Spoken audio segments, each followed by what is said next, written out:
Hello everyone, Jolene here from Bookworm Adventure Girl. Welcome back. I hope that you are all doing well. This is where I talk about the books that I'm reading. I like to read diverse books and I highlight Canadian literature. If you are new, thank you so much for checking out my channel. Please hit subscribe and stick around. I'm very happy to have you here. Today I am going to be talking about an article that I read, and I'm going to be taking a look at the 50 books to read before you're 50. This is according to Penguin Random House. And this list was put together by Penguin Random House editors. And it includes memoirs, motivational books, contemporary fiction, and a lot more. So it says that the list is to help you navigate a stage of life filled with growth and change. And I'm kind of hoping that that's every stage of life, so we'll see. So I'm a few years away from 50, so I thought that it might be fun to see if I had read any of these books already, or if I was interested in any of them and reading them before I turned 50. So I've put the books into 4 categories. First is the books that I've read. Second are books on my shelf that I still need to read. And third are books that I'm interested in, and then the final category are books that I'm really not sure about. So in the first category of books I've read, I have 7, which is really 10 books because Penguin Random House is counting the seasonal quartet as 1 book when it's really 4. So I have read all 4 books of the seasonal quartet by Ali Smith, which includes, you guessed it, autumn, winter, spring, and summer. And I actually also just recently read the companion piece for this series. So these are all standalone novels, but they are interconnected. My favorite is still autumn, followed by winter. So those are my 2 faves.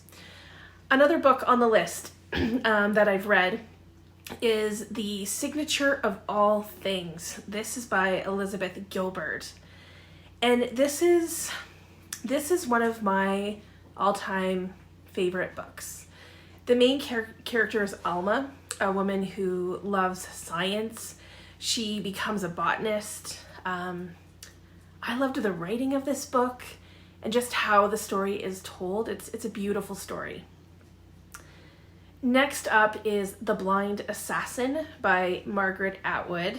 And of course, you probably already know that I read this when I was doing my Mondays with Margaret series back when I first started my channel. I rated this number 6 out of the 11 of all of Margaret Atwood's novels. And this is a story about 2 sisters, and it has a lot of layers to it. I was happy to see this next book. It's The Artist's Way by Julia Cameron. I first read this when I was in university, a long time ago now, and I have just started kind of dabbling in it again. It's actually like a program that is divided into weeks with various activities to do during those weeks to help you connect to your own creativity. So it's very cool. Next is The Reader by Bernhard, Schlink, and it's translated from the German by Carol Brown Janeway. So this is another book that I read in university, and I didn't care for it. I did not get this book at all. And I don't know if it was the translation or maybe it was me at the time, but the book just did not work for me.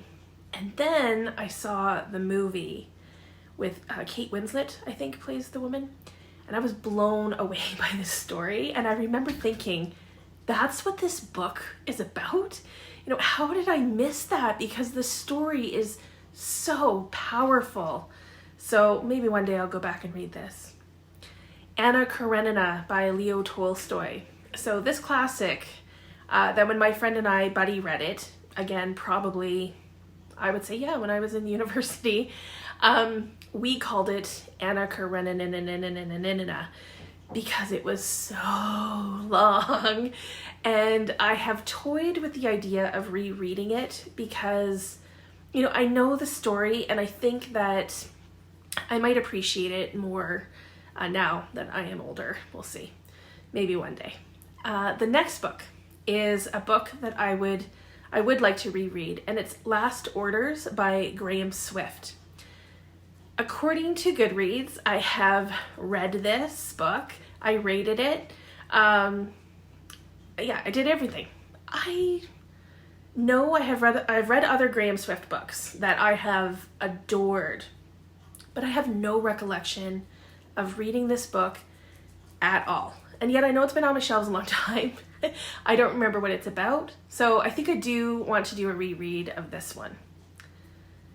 The next category are the books on the list that I have on my shelves, but that I haven't read. So these are definitely on my TBR. I have 8 books to share for this. First is On Beauty by Zadie Smith. So my confession is that I have several books by Zadie Smith on my shelves. I haven't read any of them, but I've been told by so many people that she's a great author. So, and they've told me that I would like her books, and I'm sure that it's true. So I just haven't read them yet. And this is one of them. So this is the story of an interracial family living in Massachusetts. It deals with culture wars, political correctness, and political and personal conflicts. The next book, I just picked this up because it was shortlisted for the Carol Shields Prize for fiction, and it's All Fours by Miranda July. I have heard very mixed feelings about this book. Either people will love it, people really don't like it. So when I do read it, it will be interesting to see which camp I fall into. This is a story about one woman's quest for a new kind of freedom. So we'll see. Up next is the debut Fleishman is in Trouble by Taffy Brodesser-Akner. I have been curious about this book ever since it was published. This is about marriage, it's about divorce, and the dynamics of ambition.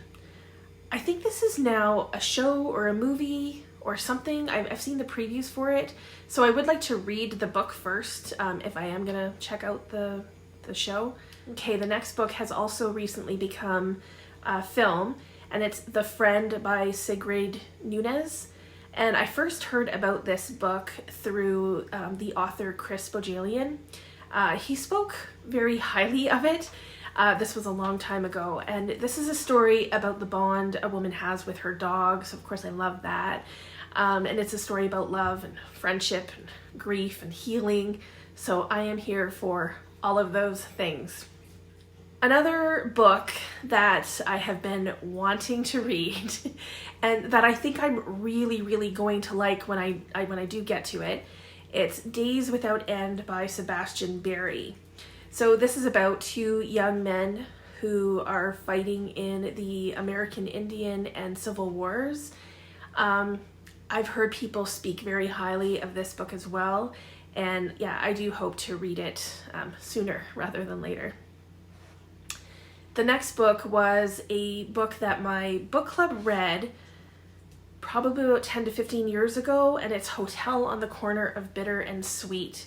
It's by Jamie Ford. This book has been on my shelf forever. I know that I started the book when we were reading it, and for whatever reason, I never finished it. It's a quick read. This is a debut novel about conflicts between a father and son and what happened to Japanese Americans in the Seattle era during World War II. I can't believe I haven't read this next book, but I will. It's There by Tommy Orange. This novel follows 12 characters. They're all from, I think, different indigenous communities, and they are all traveling to a powwow. And they are all connected to each other in ways that they don't realize. So that's high on my list.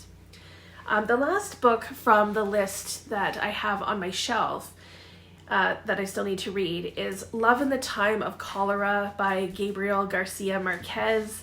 This is translated from the Spanish by Edith Grossman.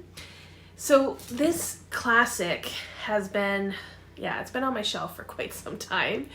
I don't know why I've been hesitant to read it. I think I'm intimidated by it for some reason, but I'm not, I'm not sure why. I don't know. So anyway, this is about Florentino and Fermina who fall in love in their youth. And Fermina eventually marries someone else. She marries a wealthy doctor, and Florentino waits over 50 years until the doctor's death to declare his love for Fermina again.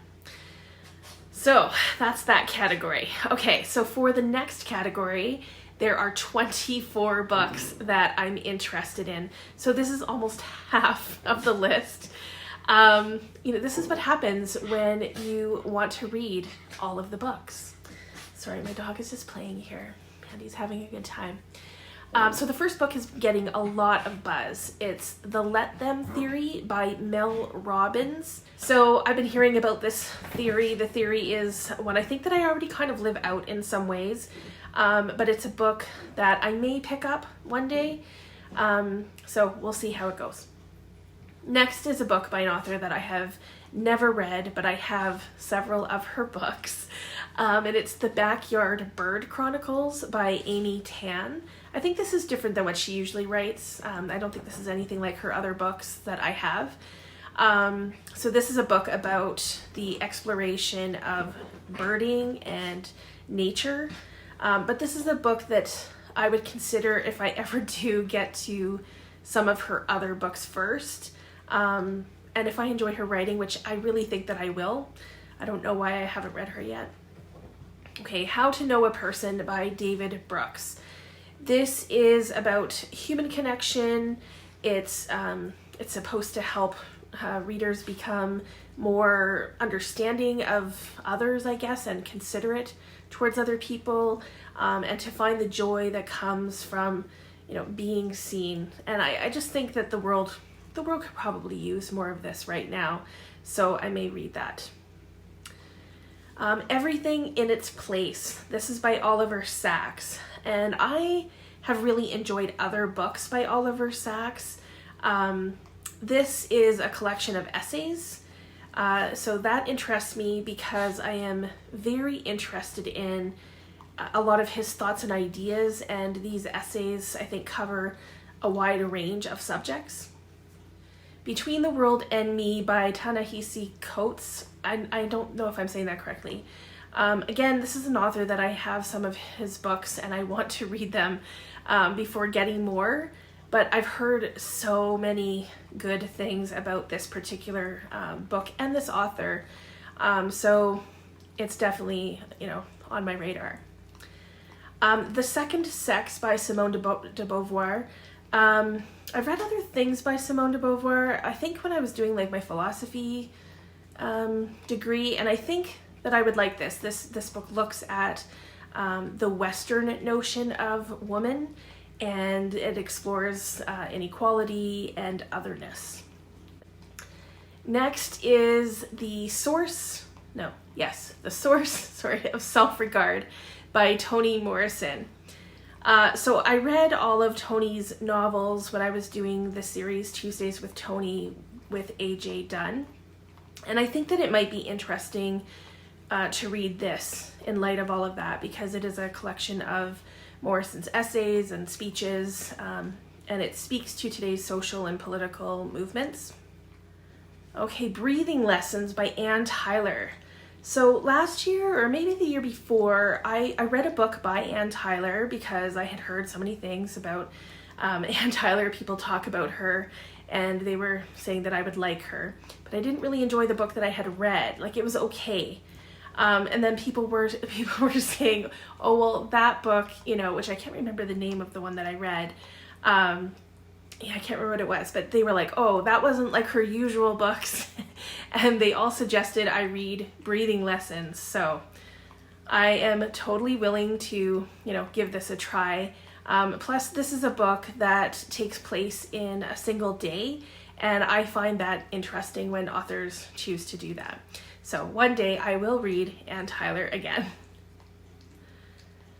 Next is Violetta by Isabel Allende. This is translated from the Spanish by Frances Riddle.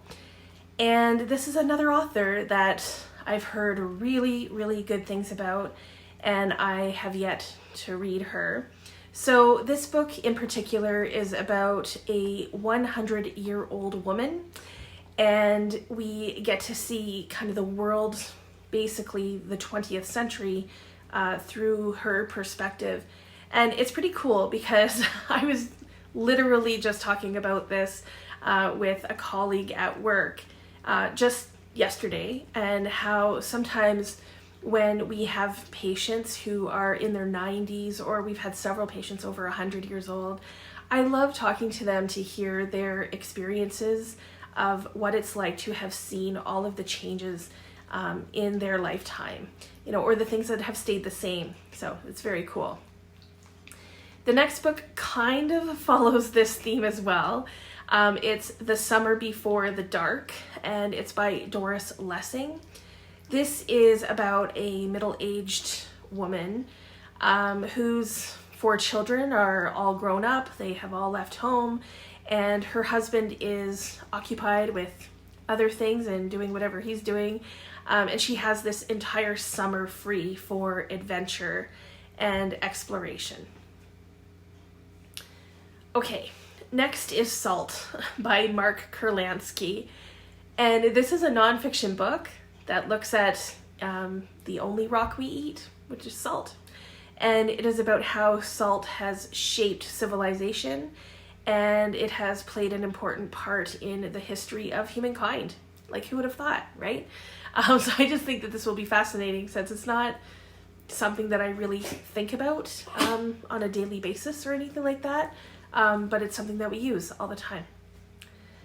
This next book and author have been on my radar forever. I really want to read this book, and it's The Vegetarian by Han Kang. This is about a woman who basically renounces eating meat altogether. And this choice completely interrupts her marriage, and it sets into motion an increasingly grotesque chain of events. I have heard that some of this is kind of gory, but I'm really curious about this book, so I want to read it. Next is another nonfiction book. It's The Cancer Journals by Audre Lorde. This is a memoir with journal entries and exposition about the author's experience coping with breast cancer. And I always think that we can learn from, you know, other people's experiences like this. So yeah, I wouldn't mind reading this. Okay, going from a very serious topic to something a bit more comical, Dear Girls by Ali Wong. This is a collection of letters that are addressed to Ali Wong's daughters, but they are funny and enlightening for all, it says. So I just think that this might be good when I'm looking for something, funny and a little bit lighter. Okay, an author that has been on my radar for a while. This is Emma Straub, and her book, All Adults Here. So this is supposedly a funny, heartwarming story, which I hope is true. And it's about the life cycle of one family as, you know, the children and grandchildren grow up. So I think I would like it. Next is an author that I have read before. This is The Art of Travel by Elaine de Botton.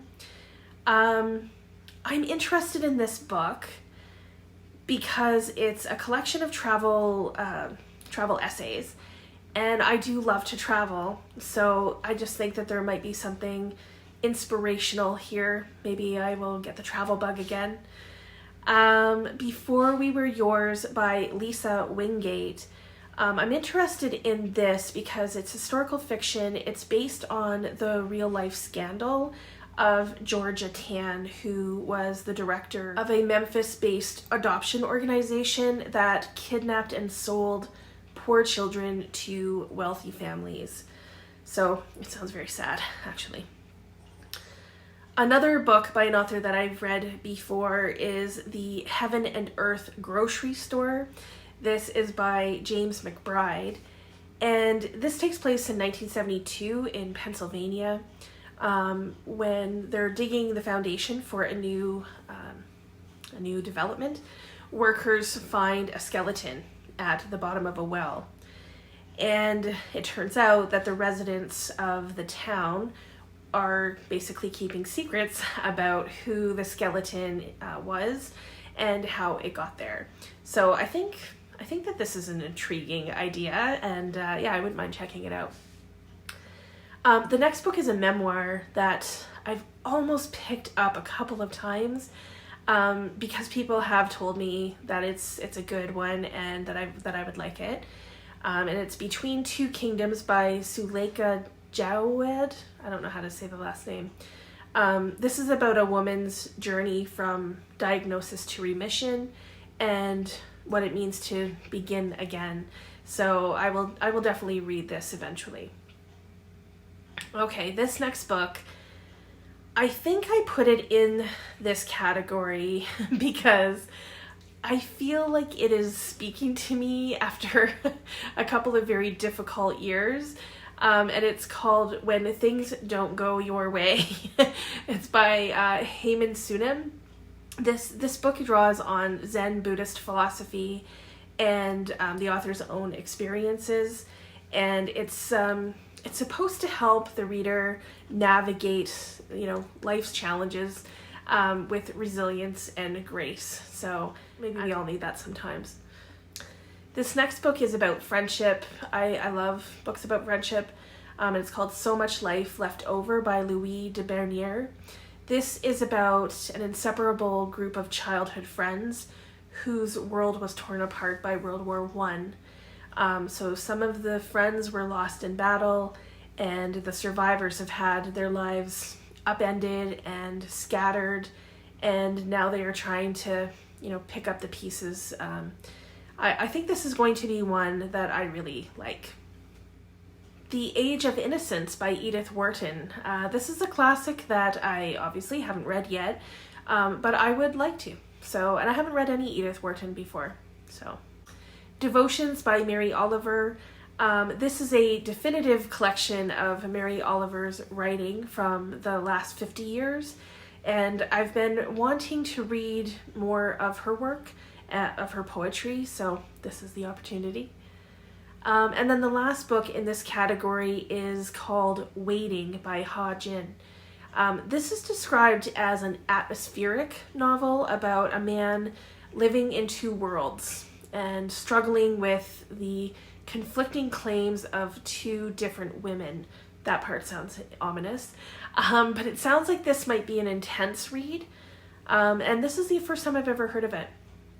So for the last category, I have 11 books that I'm not sure about. So these are books that I haven't read, and I'm not sure that I want to. If you have read these, and you think that I should read them, that they would be a good fit for me, then please let me know in the comments because I would like to hear your thoughts. So first up is My Life in France by Julia Child and Alex Prudhomme.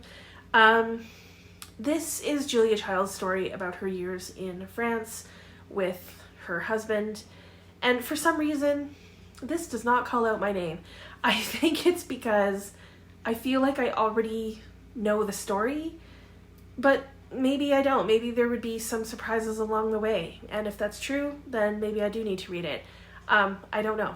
I'll let you tell me. A Field Guide to Getting Lost by Rebecca Solnit.